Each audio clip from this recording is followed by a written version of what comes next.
Okay, we're live. Hello, everyone. This is Dr. Nelson. I'm in Central Florida. Thank you for being here. Let me know where you are watching from. Today is the 22nd of July, 3 p.m. Eastern Time.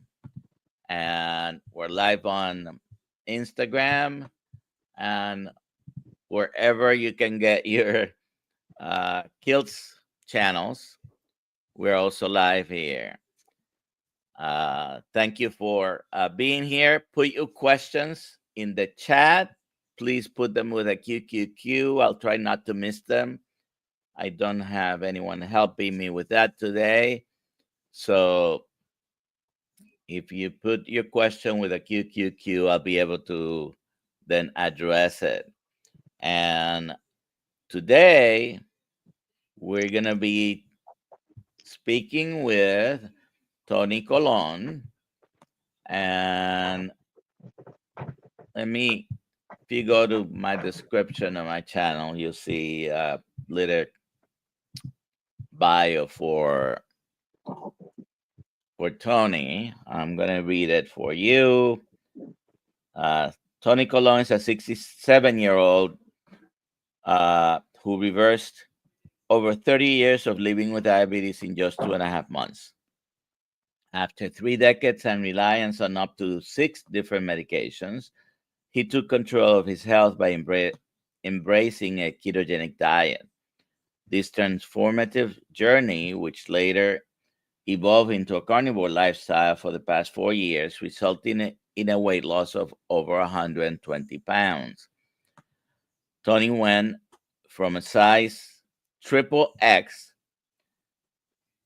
to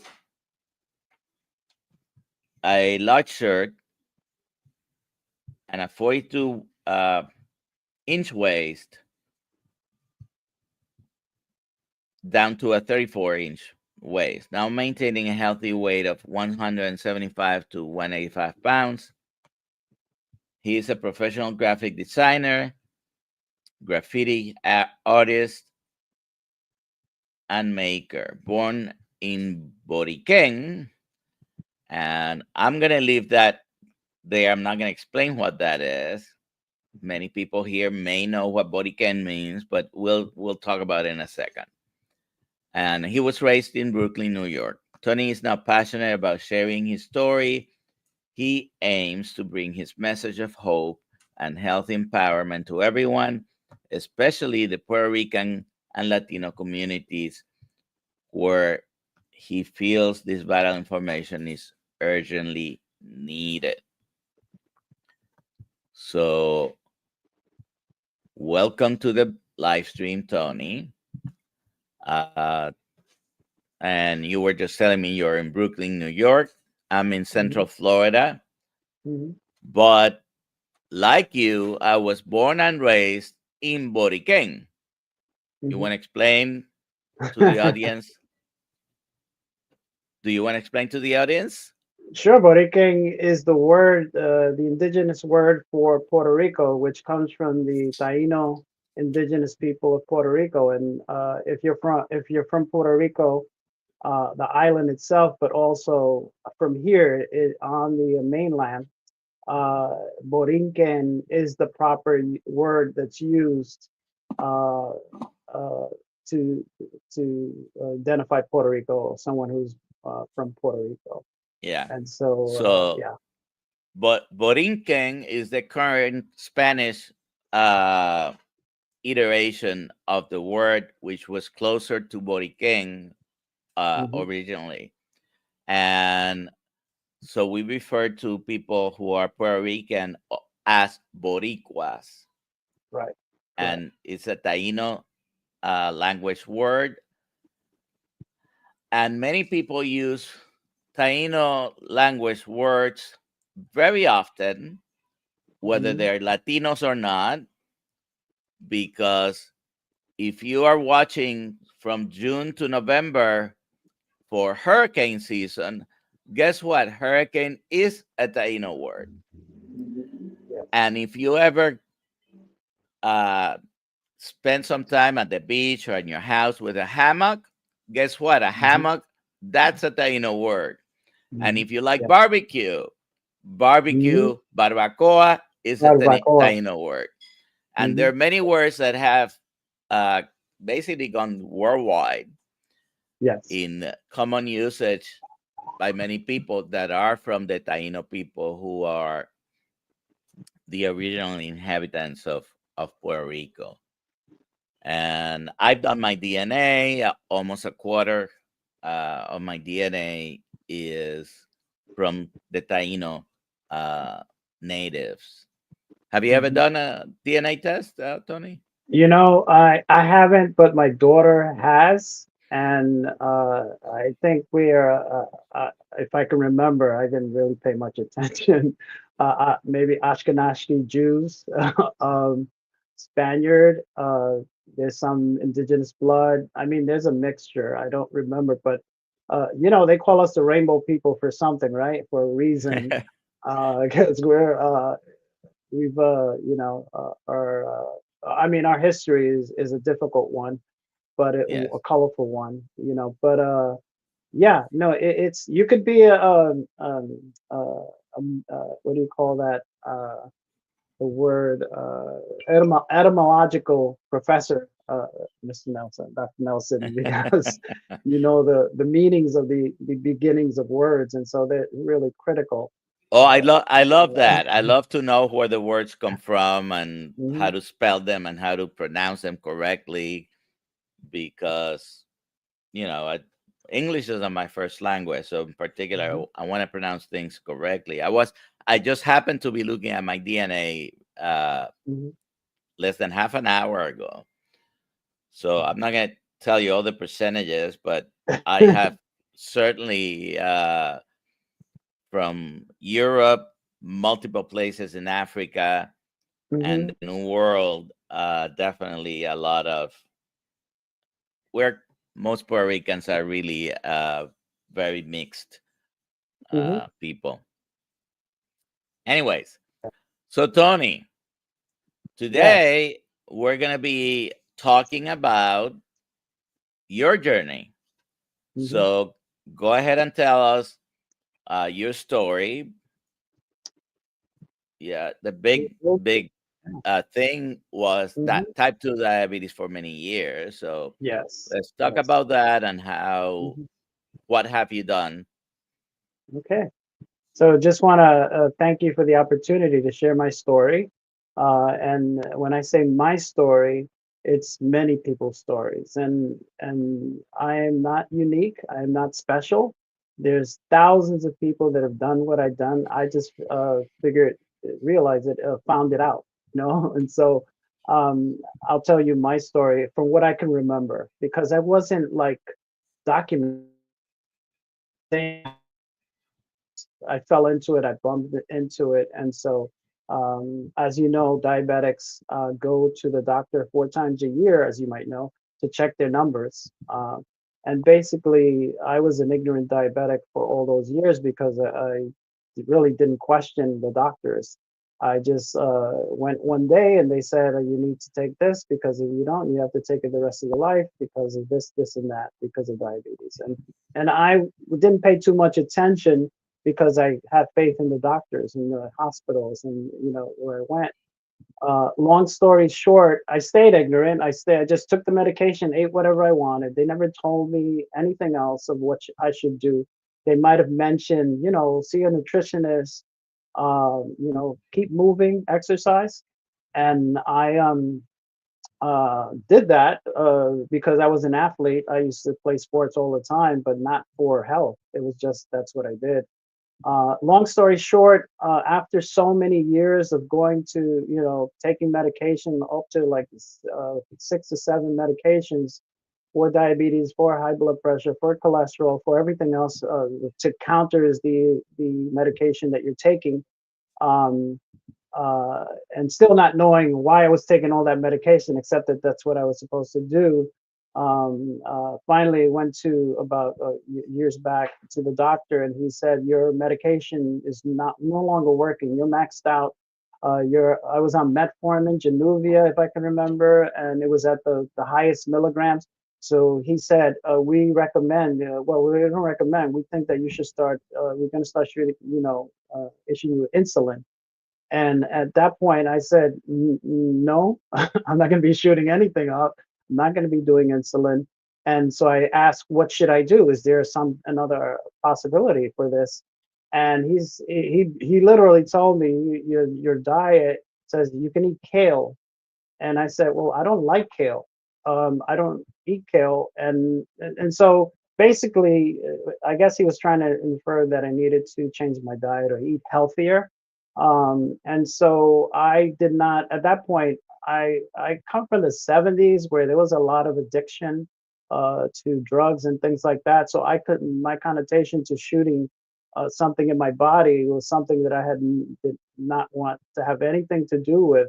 And so that was kind of like, I realized, look, thinking back, that was my why of what I needed to take this on myself. I needed to understand what was going on. So I did a search in YouTube, not knowing, having this option right these days of going onto YouTube and not knowing what to look for. But I don't even remember where I started or what I typed in. But there's thousands of crazy people on YouTube, but I didn't have a choice. And so I went and did it. And I made a list. I found what I found on YouTube that I can give my credit to for transforming my life is Dennis Pollock from Beat Diabetes. I don't, and you probably, a lot of people that are on this community will know these names. Dr. Ken Berry, who was pivotal in changing my life to the better. Dr. Jason Fung, Dr. Richard Bernstein, who's the father of, type 1 diabetes, and it started the whole like solution, right? Dr. Anthony Chafee afterwards, Dr. Tony Hampton, Dr. Eric Westman, Dr. Sean Baker, Dave Mack, No Carb Life, Black Carnivore. I don't know if any of you remember Black Carnivore. I haven't seen her in a while. Sugar Modoff and Robin Herron. And that's just some. There's so many more. And so I found Dr. Berry and started the ketogenic diet. But that was because I went home and my youngest daughter, my wife, had started the ketogenic diet.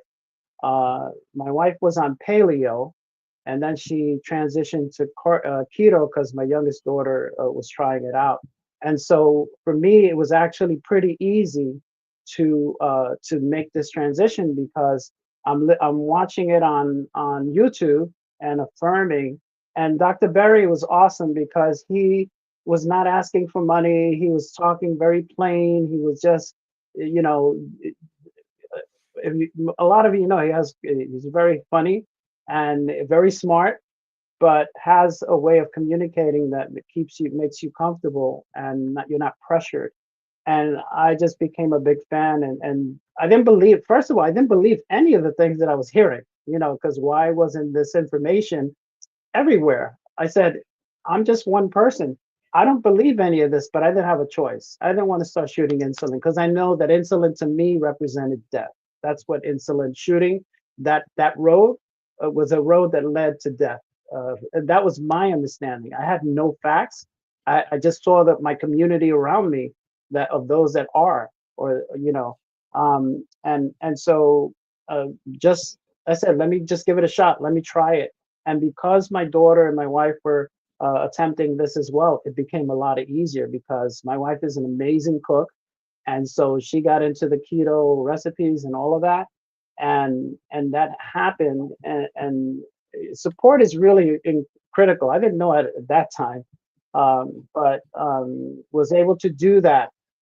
And I'm leaving out a lot of stuff, but in 2.5 months, right? In less than 2.5 months, because I was reading my numbers, right? I was pricking myself 10, 12 times a day. And the reason why I was doing that was because Dennis Pollock, who's his YouTube page is Beat Diabetes, said the only way you're going to know what the food's doing to you, not to everybody else, is by reading your numbers before, a little bit after, and so on and so forth. So I began documenting that. And so I had so many pricks on my fingers, I ran out of places to prick.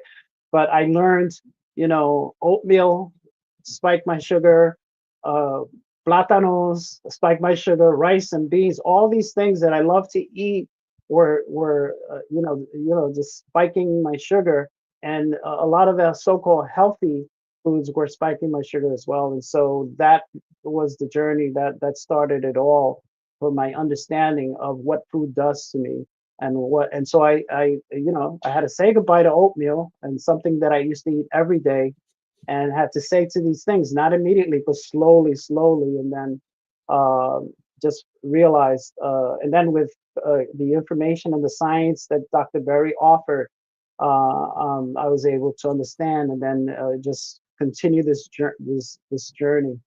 Um, just understanding, like, I did not believe anything that I was watching, but I said, what do I have to lose? I'm at this point where and so I did that. And so within 2 months of me reading, I saw that my levels had gone down really low. I mean, as a matter of fact, but I didn't reduce my medication because I'm not a doctor, and I've been taking this for so many years. I didn't want to take a risk. I didn't know what the reaction was going to be. So I waited and went to the doctor, and then went back again after eating this way. And they said, they looked at at that point, I was taking my numbers, putting it on my phone with the app. And so I gave him my phone when I went to the doctor, and he looked at the numbers, and he says, what did you do? And I asked him, he says, what do you mean? What did I do? And he says, how did you get your numbers down like this? And I explained to him how I did. I felt a little frustrated because I said, why am I the one that's telling you what I you know how to do this, when you should be the one telling me how to do this? At that point, I was already frustrated. A little knowledge that I gained from Dr. Berry, Dr. Pollack, and understanding that doctors, at least at that point, didn't give really good recommendations about nutrition and health, because they had very little training in that. And so I explained to them, and they congratulated me. They got the manager or whoever it is that runs the floor, the main doctor, and came, shook my hand, and congratulated me for having reduced my diabetes, and that says, you're not gonna need this medication anymore. So we're gonna take this off, and then we'll look at you in another 4 months. And at that point, my blood pressure was still, they didn't address the blood pressure and everything else. And so I continued. And so from that point on, I was no longer on any medication, period. From that was about 8 years ago, 9 years ago, something like that. Okay. Uh, do you remember any of the test results? For example, the hemoglobin A1C? You don't? Okay. No, no, I just know that I was upwards of, when I was, because to me it was all about the sugar. And since I was listening to Dennis Pollock, the numbers, and so I was at like 280, 300, right? And slowly, came down. With the medication, I never went that high, but because my liver was not, probably, pancreas was not functioning properly, even with the medication, the numbers were high. And so I know that there were numbers that I went down to, like 100, 110, 190.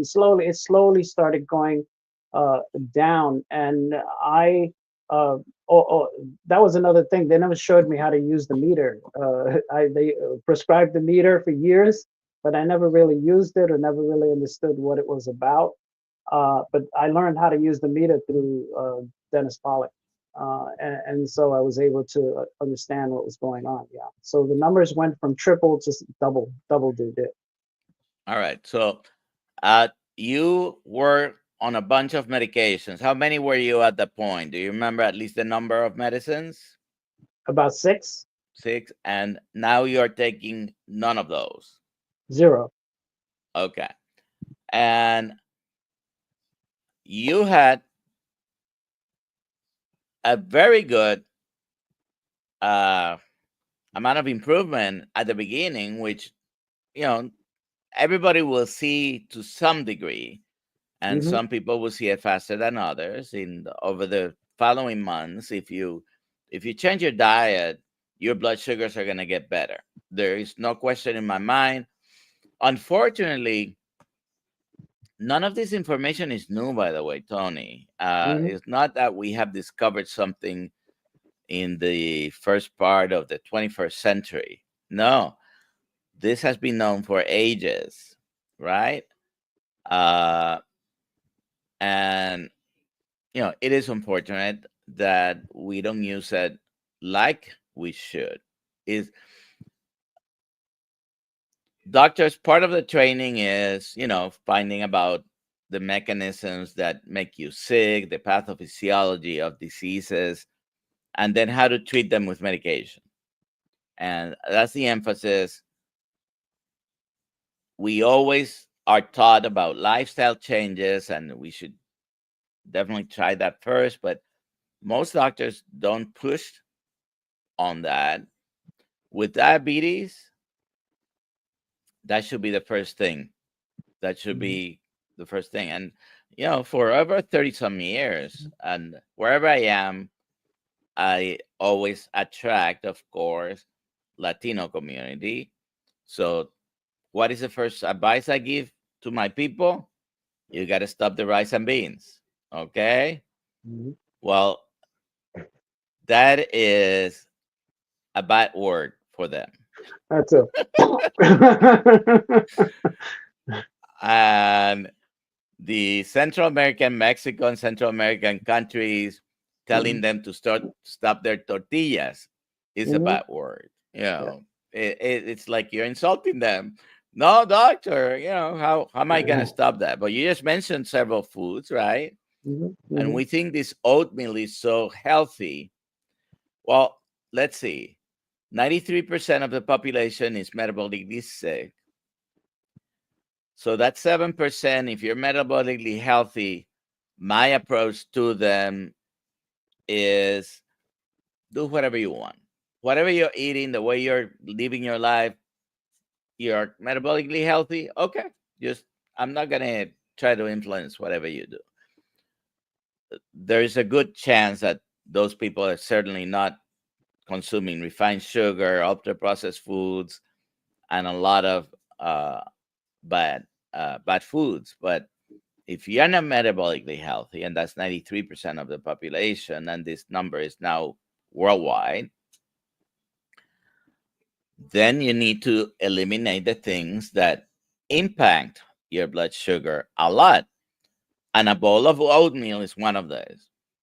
Oatmeal for people who are not metabolically healthy is pretty much deadly, okay? Because Mhm. it's always going to raise your blood sugar to a degree that is just unacceptable for someone metabolically sick.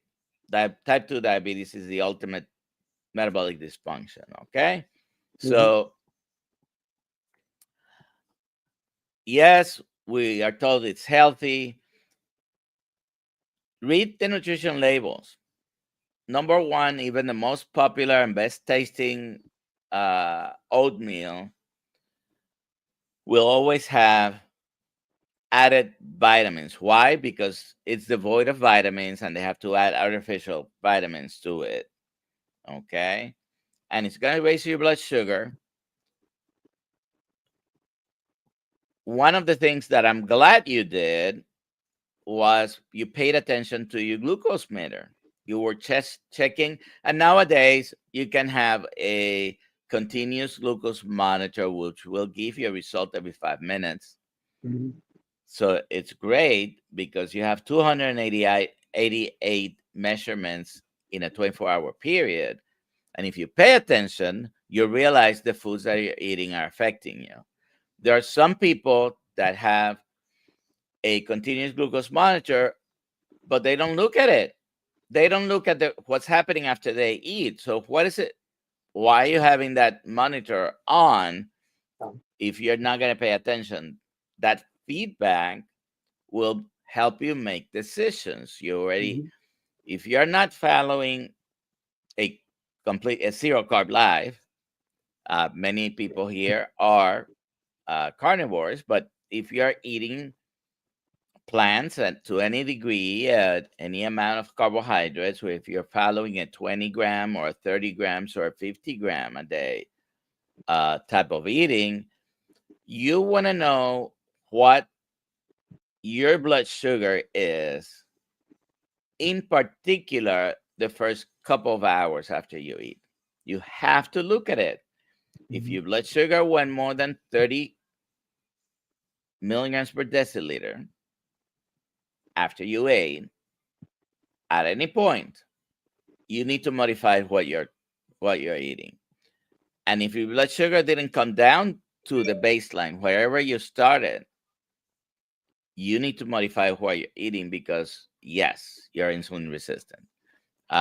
So those are the two key things that you should look at if you're following with a glucose monitor.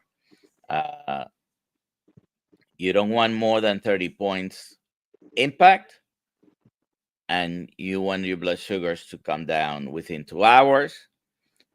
You might not be able to do it unless you restrict yourself a lot. Okay, so you want to be without medicine. That's what you have to do. Potatoes, rice and beans, plantains, all the roots, green bananas, which we eat a lot, right? Yeah. We grew up eating that stuff. So Mhm. those are whole, even if you eat whole foods, but your diet is rich then on starch, which is what all those things have in common, Mhm. that's a lot of sugar. And it turns into sugar because starch is a large molecule composed of building blocks. 100% of them is glucose. So it's a bunch of glucose molecules together make a starch. Starches need to be digested in your stomach, broken up into the basic units to then be absorbed. So you don't absorb starch, you absorb the glucose that makes up the starch. So once you understand that, it's easier to also make decisions. So education of the patient by the doctor is very important, and unfortunately, many patients don't get it today because the doctor is on a schedule. They need to see a patient every 10 to 15 minutes, and if they don't, they get into trouble. And if it's their own practice, there are other factors as well too Mhm. that affect that. But if you're not going to eliminate everything that's plant based, at least no refined sugar, no ultra processed foods, and everything that's starchy, you need to eliminate it as well. And again, all the roots, potatoes, and the like, all the grains, and I say all the types of different beans, any legumes. It's mostly starch. Some legumes have some protein, some plant protein, and so people, oh well, I have protein in there. Well, yeah, there's protein in lentils, for example. About Mhm. 20% is protein, the rest is starch. So even if you think the plant protein is healthy, that much starch on someone who doesn't any longer tolerate carbohydrates, it's eventually basically a poison. Yeah. And diabetes is basically carbohydrate poisoning or carbohydrate intolerance. Mhm. It starts probably 20 years before you are told by anyone you're diabetic. Okay. Mhm. And there are some studies that show that a consistent intake of carbohydrate over 100 grams per day eventually will turn you into a type 2 diabetic. All right. Uh, so Well, that's my lecture. one word that you said that I've come to just identify as that because there's no two ways about it is what is the poison? You know, to me, a lot of people ask me like, what should I eat? And I said that's not so important initially. What's more important is if you're consuming poison, right? you're gonna, if you stop consuming the poison, then your body can get itself healthy, get, fight and take the nutrients out of whatever you're eating. But to me, the poison is all those things that you mentioned, right?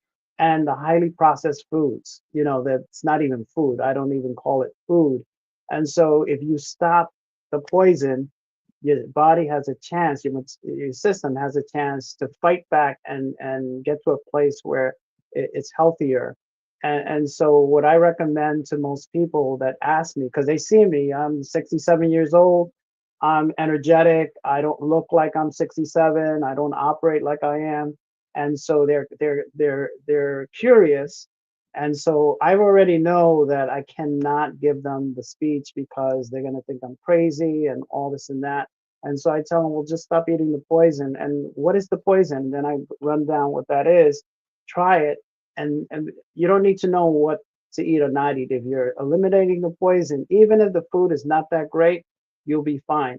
Then you get to the place where you're able to start learning about, what do I eat? Like when my doctor told me eat kale, like it made no sense to me. Um, what do I eat? And most people don't know what to eat that have never heard about this approach to, to health. And so I don't tell them be carnivore. Because they think I have a hole in my head. Are you crazy? And a lot of people take it personal. It's a very emotional. Food is very emotional, and it connects to their memories. It connects to their culture. It connects to their everything.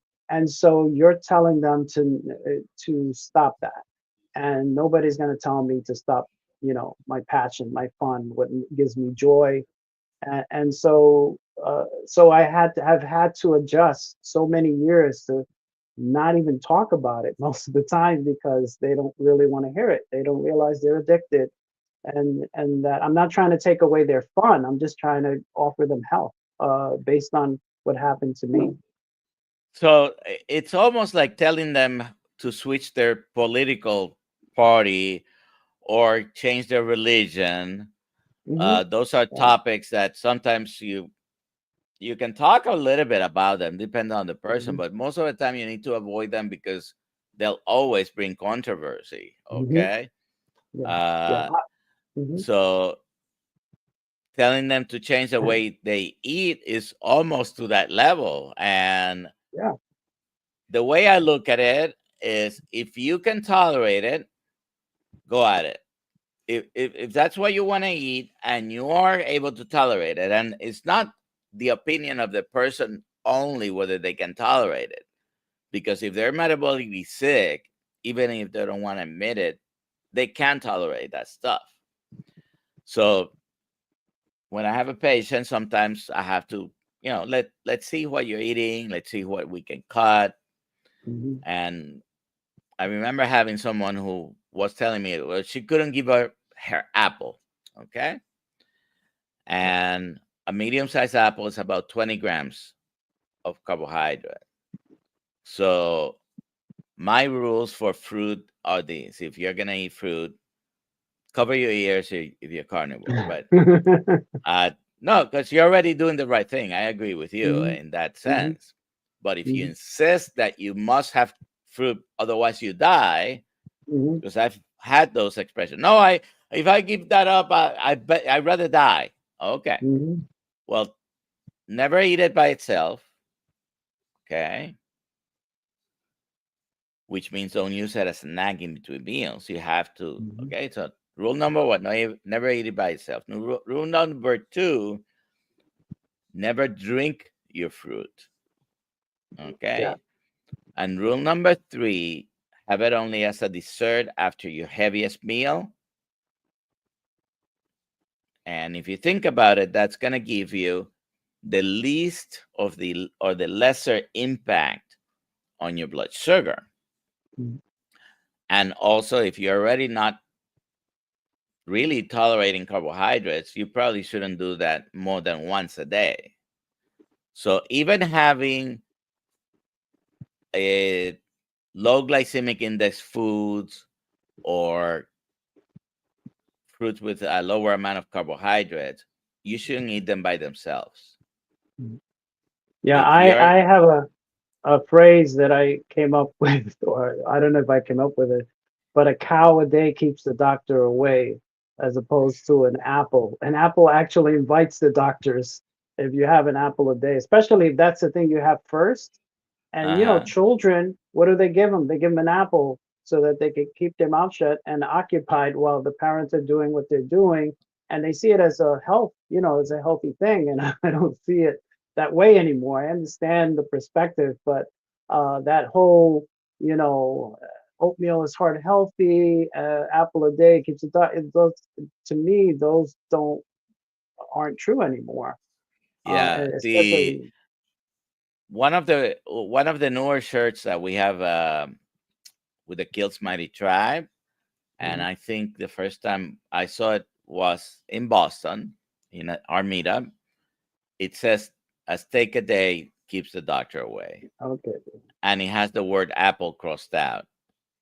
Okay, Okay. so very colorful, very I've been Mhm, wearing them frequently. So mhm, a steak a day keeps the doctor away, and that's true. Now, can some people tolerate an apple a day? mhm, If you think you can, follow those three rules, and it will have the least impact on your blood sugars because the blood sugar goes up, the insulin goes up, then you are feeling hungry when the blood sugar is coming down a little bit, and then you tend to go and try to eat. So on this apple, like the example I was telling you, the patient is telling me, "No, I'd rather die than give up my apple." mhm, All right, well, try to follow this, but this some people have the attachment, certain attachment to food that because they mhm, like it, and no, I don't want to give up my oatmeal, or I don't want to give up my potatoes, or God forbid, I'm talking to someone whose main food in their cultural cuisine is pasta. Just like mhm, rice and beans and tortillas. mhm. Some Yeah, other people it's pasta, pasta. Yeah. and all these things they turn into poison. I call it poison. It is a poison, and this would be my definition. Mhm, A poison is something that kills you, but mhm. a poison doesn't mean it has to kill you instantly, right? Right. If you Right. drink a glass of cyanide, you're probably gonna be dead very quickly. Mhm, Uh, if you drink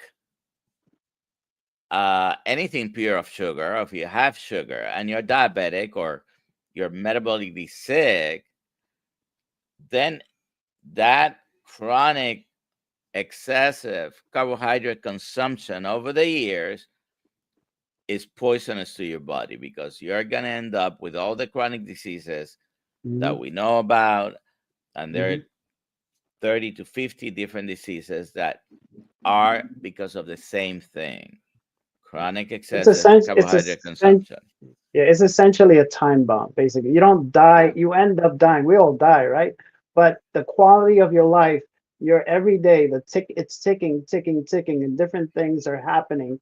Happened to me, like, enlarged heart, diabetes, high blood pressure, kidney failure. Uh, I had a hernia, like all these things that might seem not related to what you're eating, uh, but the damage is happening, and you operate like you're healthy. You don't know there's anything wrong. It's just something your doctors don't really tell you specifically what's behind all of this. And for me, I could just speak for myself. It took this many years to come to that understanding of what was happening. Again, I didn't believe it at first. I was a skeptic, but I had no choice. And so as I listened to more doctors and listened to more scientists, listened to doctors like you and the whole line, I learned because I wanted to explain to others that didn't know, because I'm fine, like I'm good, like I know what I need to do.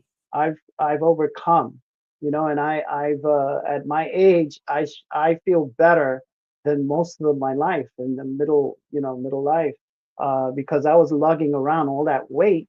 I had great calves, right? Great thighs, but carrying all that weight going up. And in New York, you walk a lot of up and down and stairs in the subway.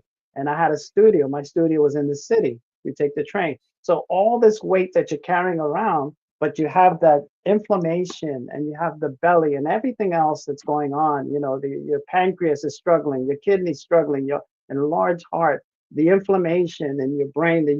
My wife used to complain about being mad all the time. Like she looked it up, diabetes. I don't know. There was a term for it that I was always like upset that I used to snap, and I didn't believe. What are you talking about? And so these are things, right? It's a time bomb. So yeah, you don't die, boom, immediately, but you slowly wear away. And that was my experience, and I didn't know that. I found that out afterwards, and thank God that for some reason I caught it at a moment, even after so many years, that I was able to rebuild my pancreas, strengthen my kidney, get all that back, and no blood pressure, no medication, no, well, cholesterol is another thing, but no cholesterol medication, no medication, and so yes, it is a slow decline. For some it's not. Uh, and everybody is a little bit different. We do have the same physiology, but each one is an individual, and sometimes they'll respond differently to these approaches. But I think it's the best impact you can have if you have the diagnosis of type 2 diabetes is radically changing your diet, because I can assure you, if you're type 2 diabetic, your diet is wrong, most likely. Now, a couple of things. Number one, how many pounds did you lose? Well, I've lost many pounds throughout the years, hundreds and hundreds of pounds. But I What was started at what was your 320, 330. okay? At my highest, maybe more. I didn't stop checking after a certain point. I was a triple X, right? 42 waist, 44, depending on the style of the pants, Uh-huh. and then through the ketogenic diet. This wasn't about weight loss for me. That just happened. It was about addressing the diabetes, right? And that's what I was listening to with beating diabetes and Dr. Berry. Uh, and so I lost a lot of weight, a lot of inflammation. Actually, I was swollen basically, but it looked like I was overweight, and so I lost a lot of water. And then the weight started coming down, and so, and as you know, in 2.5 months of going, 4 months later, the went to the doctor, and so the medication was removed. Not all of it, but all the diabetes medication. So And and so from your heaviest to now, there's almost 150 pounds, yeah, I went down right? to Because at one point to 175, and okay, I kind of like, because I adjust, right? Just whatever. It's 185, 187, back to, like, but I lost the whole person basically, or three-quarters of yeah, a yeah. person. And And you mentioned uh you mentioned you don't have pictures, something like that. oh, I Because have pictures. I sent them okay, to, they're on the Kilts app, but on my website I have a it's Instagram, okay, not on the website. all right. So here, by the way, I think I was about 310 there, but my highest was 320 to 325, and I don't have many pictures because when you get this big, you don't want to be taking pictures. Yeah, That's I why didn't I take a thought. lot of pictures. So there are uh, not too many pictures, but this is here. This is Hmm. about 310, but my highest was 320 to 325. That's with Okay. the hair. With the hair, it's a little more. I had long hair like that too at one point. Yeah. By the way, I didn't lose the hair because of the diet or because of inheritance or anything like that. You can see I did have hair, and I shaved my head Uh-huh. because my dear friend was going through chemo, and he shaved his head. I Honoring shaved my head the same support. day, Hmm. and I never let it grow again. I'm still Hmm. shaving my head, so that's the reason for my hair. I have the proof that there was hair, That's awesome. and uh, but yeah, I mean, sounds very very closely. Basically, I from my heaviest my to my lightest, 120 pounds, and that made a lot of difference. My objective was not the weight either. Yeah. My Yeah. objective was the medication and the diabetes. Okay. And over here, I was using 300 units a day of insulin for Wow. many years now. Hmm. And you mentioned the insulin, and listen, uh, help your doctor manage your diabetes, is what I would Hmm. say. If you don't want to use insulin, most of the time we go to insulin when we've tried everything else and nothing is working to control your diabetes. It's in your hands to control it with the diet. You're probably gonna have the most impact than any medication with your diet. So stop all this stuff that's causing your sugars to go up. Hmm. But if you really want to avoid using insulin, there are a couple of things that you need to know. First of all, you want to know your insulin level Hmm. because it may be high in most diabetics. Type 2 diabetics, it is. Hmm. And just adding more insulin because you're not responding to your own insulin might not be the answer. The answer is you need to to stop eating the stuff that's harmful to you. But you may have lack of production of insulin because the pancreas has been damaged, and type 2 diabetics can get to that point. Type 1 diabetics is almost always a problem with antibodies and basically beta cell destruction, and you don't produce a lot of insulin, so they need insulin. If they don't have insulin, they die. They need Right. insulin. Mhm. Uh, so at least that was your motivation once they said, okay, you got to start using insulin. But I became an expert, by the way, of managing all these types of different medications. However, I always gave the advice of getting all the starchy food out first. Mhm. And unfortunately, for many of them, that includes bread, for example. And Mhm. a lot of people love bread. I see really addicted to bread. Yeah. Um, Pan Folks, sobao? if you have any questions, put them in the chat. What was that, Tony? Pan sobao? Oh yeah, yeah, yeah. My mother was a baker. I'm a baker. My oldest daughter is a pastry chef. My wife is an amazing baker, cook. So I know, and I live in an Italian Puerto Rican neighborhood, and I have Fortunato's amazing Italian pastry. So to give that up, right? That's like uh, incredible. And so I understand the struggle. I understand how difficult it is. I Yeah. was, this was me, right? And so the spiritual, the connection, all of that was difficult, but I wanted to live. I'm an artist too. I'm a creative person, so I wanted my eyes, I wanted my hands, I'm a creator, and so that was my why, if you want to call it that. And I wanted to be available for my grandchildren. I wanted to not just be that grandparent that's walking around in a cane or whatever. I wanted to engage with them. I want, to be full of energy. I didn't know that that was going to happen, but I knew that if I didn't take care of this, that I saw around me, people my age, I didn't want to be like them. And Oh, so I didn't know. something was going to happen. I can assure Yeah. you because with that many medications Hmm. and you're metabolically sick, like I'm calling it, the ultimate expression of metabolic dysfunction is diabetes.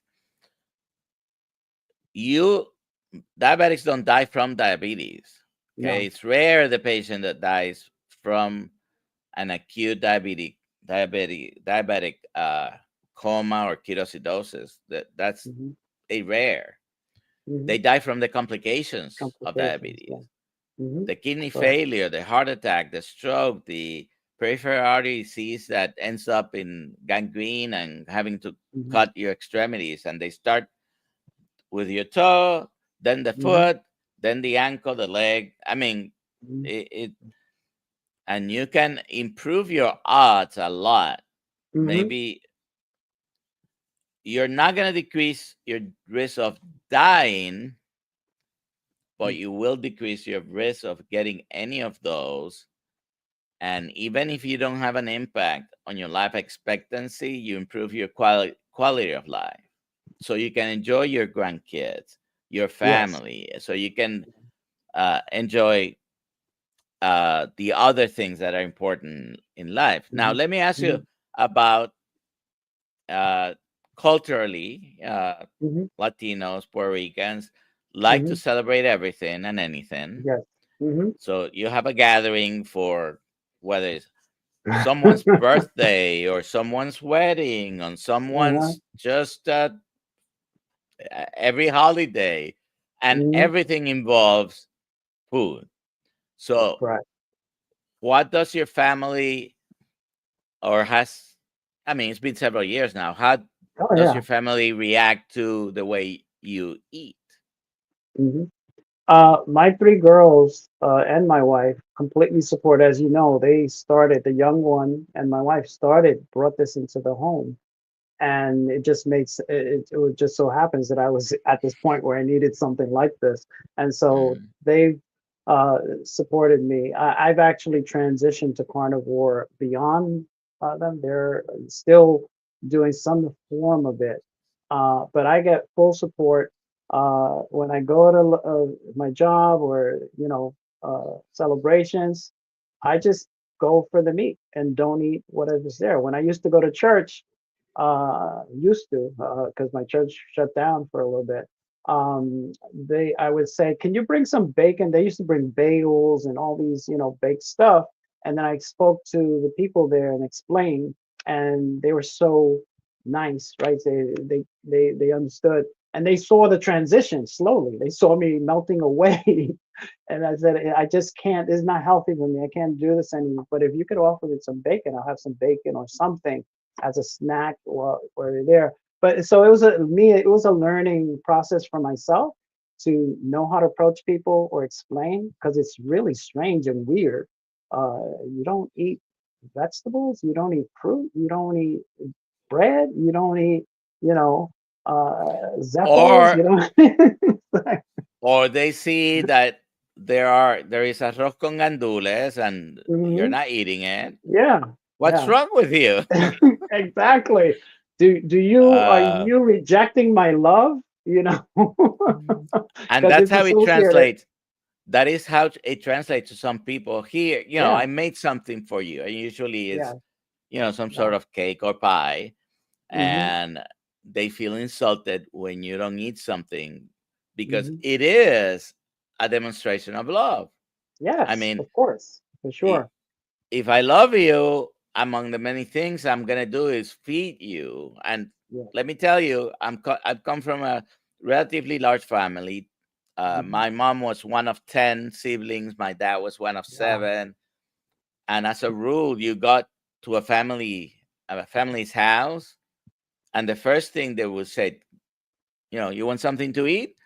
There is this and this. I mean, and if there wasn't anything ready, they'll start cooking immediately. That Yeah. was Yeah. because your family, who you love, came to visit you, Hmm. and you reciprocate with feeding them.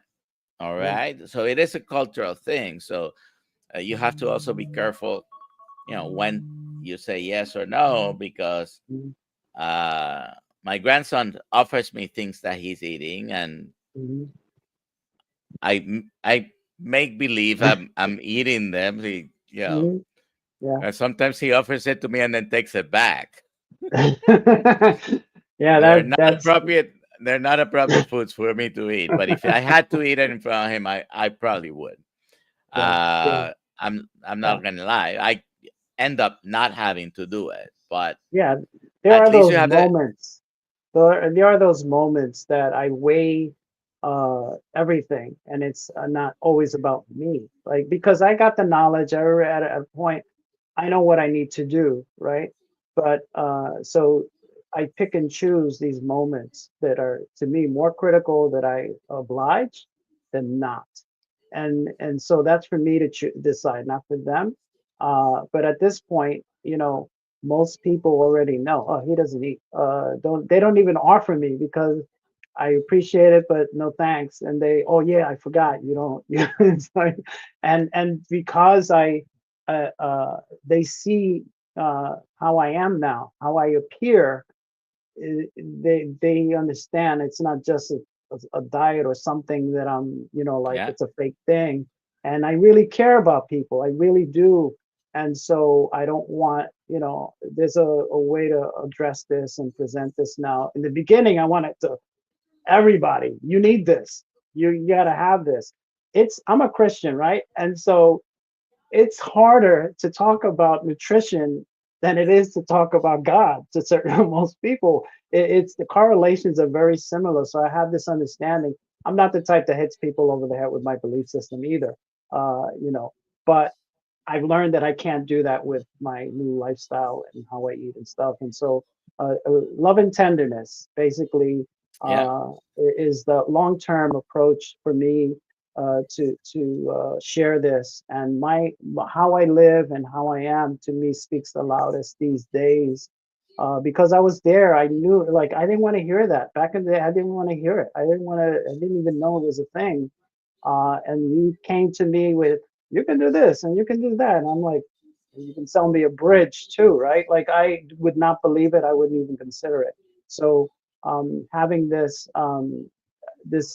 understanding, the sensitivity to have empathy for people because they're not where you're at is really critical, and especially for all the this movement, I call it, these community to care for each other, because I know we do. I know we want to share, we want good health, but I really have toned down dramatically this knowledge and this, and find different ways of sharing it. all So, right, so we're at the top of the hour, mhm, almost.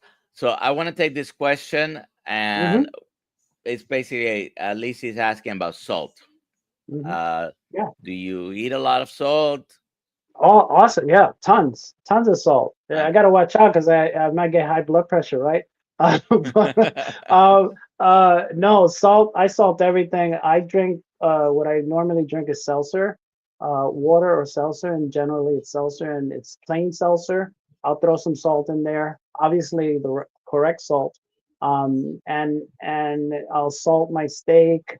I'll salt my meats. Like I like it's not, I don't fear salt anymore. Salt is, I know everybody else does, and they look at me again strange when I'm salting stuff.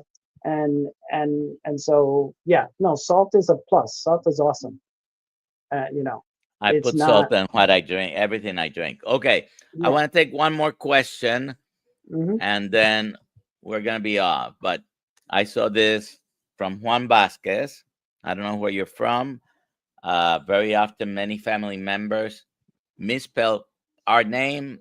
Uh, my Vasquez is with a Z, V-A-Z, and in New York, very often when they were born or they write their names down, they write it wrong and they continue using the wrong name. But Juan Vasquez is asking, I had bariatric surgery, and they told me that the diabetes was going to go away, and it didn't. Basically, actually, it is true. Most diabetics with diabetes will have an improvement or reversal of their diabetes with bariatric surgery, but if you go back to eating the same way you were eating, it's gonna come back. Yeah. Yeah. So the best way, if I cannot tell someone do or don't do the bariatric surgery, that's a personal decision with your surgeon. But I definitely, when I was seeing patients that were planning to do that, I would tell them first. try modifying your diet radically. It is not a simple change. You're doing something radical to your intestines anatomy. Well, at least do something radical with your diet. And I think wholeheartedly believe that if you eliminate most carbohydrate, most plants, you're gonna be able to manage, improve, put the diabetes into remission, reverse it, whatever you want to call it.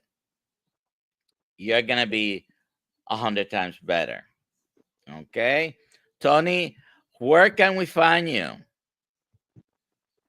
I'm on Instagram, and I'm gonna find the link because or to honestly, I rarely use it. But I've What's your Instagram handle, dude?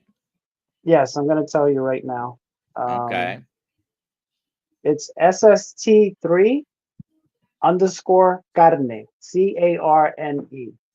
So okay, SST3, the number three underscore carne. I okay. don't know if you can see that. And the icon on it is diabetes is reversible. It's got on the profile. When that happened, I'm a designer, so I created an image to reflect that. All righty.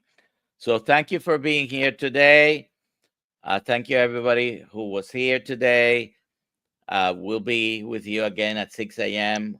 Hmm. With Dr. Kiltz in the morning, Monday through Friday, 6 a.m., Tuesdays and Thursdays, 3 p.m. All these are Eastern times.